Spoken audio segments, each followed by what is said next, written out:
Guys मैं मंटू नहीं हूँ तो वीक में सिर्फ 2 बार आता है और जो इसके फैंस हैं पूरा वीक इसका वेट करते हैं। लेकिन इस कमी को पूरा करने के लिए आपका भाई है ना, जो पूरा वीक इसकी डिफरेंट एंगल्स को डिस्कस करता है, रिव्यू करता है, इसके टॉप के डायलॉग्स बताता है आपको। तो काइंडली हमारे इस चैनल को जरूर सब्सक्राइब कर लें ताकि आपको लेटेस्ट इस तरह के डायलॉग्स और मैं मंटू नहीं हूँ की लेटेस्ट डेवलपमेंट्स के बारे में पता चलता रहे और आप इसको एंजॉय करते रहो और मुझे भी मोटिवेशन मिलती रहे जब आप लोग अच्छा रिस्पॉन्स दोगे। तो इन एपिसोड्स के अंदर हमने देखा कि सर मंटो ने महमल को प्रोटेक्ट किया जब फरहाद बदतमीज़ी करने की ट्राई कर रहा था महमल के साथ, खुद बीच में आए, खुद मार खाई। और ये बेस्ट मूवमेंट होता है किसी भी लड़की के आगे हीरो बनने का। हालांकि सर मंटो ऐसा चाहते नहीं थे, लेकिन ना चाहते हुए भी सर मंटो महमल की नज़र में हीरो बन गए। फिर एक और ज़बरदस्त मूवमेंट तब थी जब मिस मारिया चौहान पूछती हैं इफ़रा से, इफ़रा कौन है ये?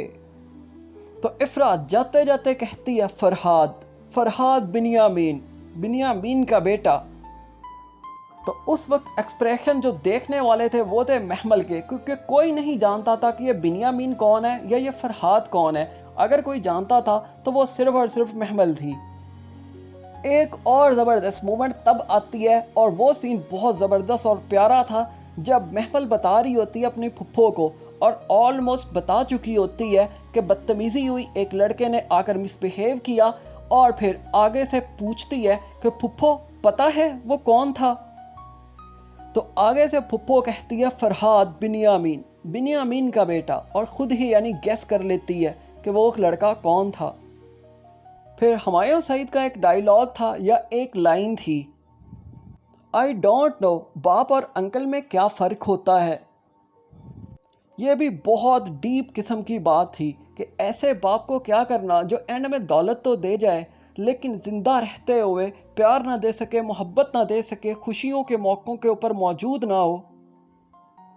ये वाली लाइन सिर्फ उन फादर्स के लिए नहीं थी जो अपनी औलाद को या वाइफ को हमेशा के लिए छोड़ देते हैं और शादी कर लेते हैं, या फिर वैसे ही किसी गरज से उनकी इख्तलाफात हो जाते हैं। बल्कि ये लाइंस उन बाप के लिए, उन फादर्स के लिए भी थी जो कमाने की गरज से बाहर चले जाते हैं या ख़ुद को इतना बिज़ी रख लेते हैं कि वो सब कुछ अपनी औलाद के लिए कर रहे होते हैं, अपनी पूरी ज़िंदगी लगा देते हैं और ज़िंदगी लगाने के बाद जब बहुत बड़ी एक अंपायर खड़ी कर लेते हैं, काफ़ी सारा पैसा कमा लेते हैं, तो वापस अपनी औलाद के पास आते हैं कि हमने तुम्हारे लिए बहुत कुछ इकट्ठा कर लिया। और फिर औलाद अपनी उसी बाप से नज़रें भी नहीं मिला पा रही होती क्योंकि वो उसे अपना बाप एक्सेप्ट ही नहीं कर पाते,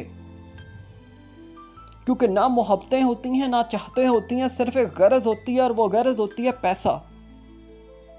बात डीप है लेकिन समझने की है कि छोटी छोटी खुशियाँ होती हैं। एक बच्चा जब पैदा होता है वो सबसे पहले मामा या बाबा कहना सीखता है, तो वो एक मूवमेंट है, अगर बाप तभी मौजूद नहीं। सेकेंडली एक बच्चा फिर क्रॉलिंग करना सीखता है, क्रॉलिंग करने लगता है, फिर चलने लगता है, पहला कदम उठाता है।